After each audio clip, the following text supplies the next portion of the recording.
সময় সংক্ষিপ্ত, আমরা একটু আলাউদ্দিন মোহাম্মদের কাছে মুন্নি আপার কথার একটা জবাব দিতে সুযোগ দিলেন। জি জি অবশ্যই।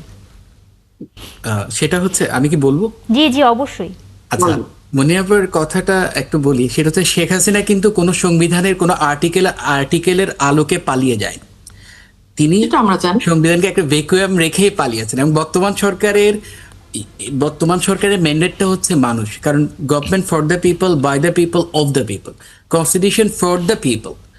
যার কারণে আমি আমি একটু কথাটা শেষ করি। যার কারণে কনস্টিটিউশন আর্টিকেলে কিছু নাই থাকুক, কনস্টিটিউশনের ইমপ্লাইডলি জনগণ হচ্ছে কনস্টিটিউশনের মালিক। যার কারণে জনগণ কি চায় সেটা হচ্ছে ইম্পর্টেন্ট। এখন জনগণ চেয়েছে, এই সরকার এসছে, জনগণ চেয়েছে, এই সরকারকে ম্যান্ডেট দিয়েছে, বসিয়েছে, এবং এই যে সংস্কারগুলো সবগুলো হচ্ছে সেটা হচ্ছে জনগণের ইচ্ছার প্রতিফলন। কিন্তু আমাদের সমস্যা হচ্ছে, আমরা রাজনীতিবিদদের কথার উপর বিশ্বাস করতে পারি না।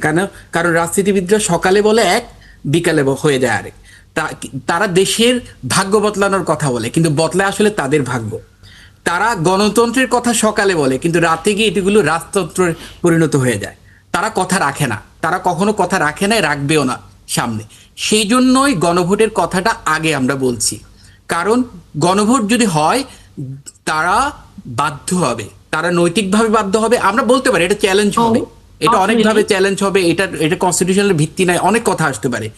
কিন্তু দিন শেষে এটার একটা নৈতিক প্রেশার আছে, এটার একটা নৈতিক প্রেশার আছে, যেটা তাদেরকে বাধ্য করবে যে কথাগুলো তারা বলছে, লিখছে, সে কথাগুলো যেন তারা বাস্তবায়ন করবে।